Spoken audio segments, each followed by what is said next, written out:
हाँ, तो आपके फिजिक्स का चैप्टर 9 जो था लाइट प्रकाश, उसके 3 टेस्ट बनेंगे, मैंने आपको पहले बता दिया था।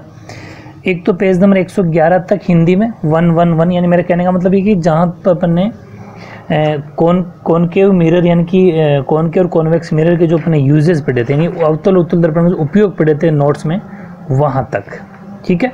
तो वहाँ तक टेस्ट होगा, एक होगा फिर उससे बाद वाली थ्योरी का लास्ट जो टेस्ट होगा वो होगा आपके न्यूमेरिकल का, ठीक है, जिसमें ओनली फॉर न्यूमेरिकल्स होंगे। तो मतलब उसमें क्या करो, बड़ा टेस्ट था तो उसका डिवाइडेशन थोड़ा सही से हो जाएगा। और इंग्लिश में भी पेज नंबर लगभग 112 लगभग है, ठीक है। तो टेस्ट शुरू करते हैं। अपना पहला क्वेश्चन है, नियमित परावर्तन और विशेष परावर्तन किसे कहते हैं? What do you mean by regular reflection and diffusion reflection, ठीक है, डिफ्यूज रिफ्लेक्शन। 3 मार्क्स का है, डेड प्लस डेड, क्योंकि इसमें आपको डायग्राम भी बनाना है, ठीक है। 1 मार्क्स की डेफिनेशन, आधा नंबर का डायग्राम, 1 मार्क्स डेफिनेशन, आधा नंबर का डायग्राम, ठीक है। इसके 3 नंबर का इस तरीके से। परावर्तन का नियम लिखना है आपको, लॉज ऑफ रिफ्लेक्शन, ये आपके 2 मार्क्स का। हमें आकाश का रंग नीला क्यों दिखाई देता है? Day time sky is blue, why, 2 marks का। और फिर चौथा क्वेश्चन है, पार्शियल परावर्तन लेटरल इन्वर्जन क्या होता है? आपको इसका आंसर लिखना है, 2 मार्क्स का। 5वां क्वेश्चन है, वेरी वेरी इंपॉर्टेंट, मैंने बहुत ही शानदार तरीके से करवाया था आपको न्यूमेरिकल एग्जांपल। सिद्ध कीजिए कि दर्पण में प्रतिबिंब दर्पण के पीछे उतनी ही दूरी पर बनता है जितनी दूरी पर बिंब दर्पण के सामने है। Prove that image in the mirror is at the same distance from mirror as that of the distance of object from the mirror, 3 marks. गोली दर्पण को समझाइए, एक्सप्लेन द स्फेरिकल मिरर। इसका मतलब ये 1 + 1 + 1/3 क्यों लिखा कि गोली दर्पण की डेफिनेशन, फिर उसके 2 टाइप, उन दोनों की डेफिनेशन, ठीक है, आप समझ गए होंगे। 7वां क्वेश्चन, मुख्य अक्ष यानी प्रिंसिपल एक्सिस या फिर मेन एक्सिस जो था उसकी मैंने डेफिनेशन आपको लिखाई थी नोट्स में 1 मार्क्स में, वो लिखना है। फोकस दूरी यानी फोकल लेंथ की डेफिनेशन लिखनी है, प्लस दिखाना है इसको किससे शो करते हैं।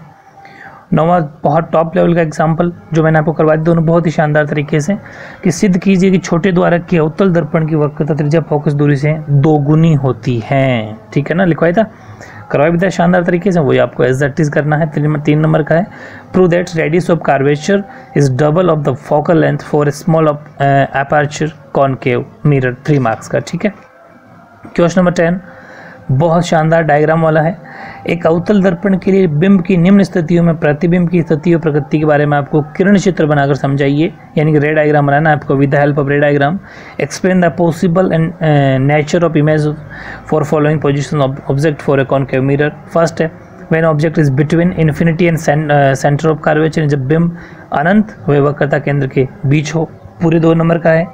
सेकंड, डायग्राम भी बनाना है आपको, इसमें प्रकृति बतानी है, ठीक है, स्थिति बतानी है, वो टेबल जो मैंने बताई थी ना वैसी की वैसी, लेकिन 3 ही बनाना है आपको diagram. When object is between centre of curvature, जब बिंब वक्रता केंद्र व फोकस के बीच हो, ठीक है, ध्यान रखना, object is between centre of curvature and focus, ठीक है, ओके। फिर इसी का तीसरा है C, when object is between focus and pole, जब बिंब फोकस व ध्रुव के बीच हो, ठीक है, ये भी 2 नंबर। इस तरीके से 6 नंबर का क्वेश्चन बन जाएगा पूरा, तो टोटल 10वां। और 11वें, अवतल दर्पण का उपयोग लिखना है, very important, write the importance या write the uses of concave mirror. उत्तल दर्पण के उपयोग लिखने हैं, write the importance of convex mirror या फिर write the uses of convex. मेरे इस तरीके से लगभग 30 नंबर का टेस्ट है, बहुत ही शानदार तरीके से आप उसको करना ईमानदारी के साथ, ठीक है, ओके, बेस्ट ऑफ लक।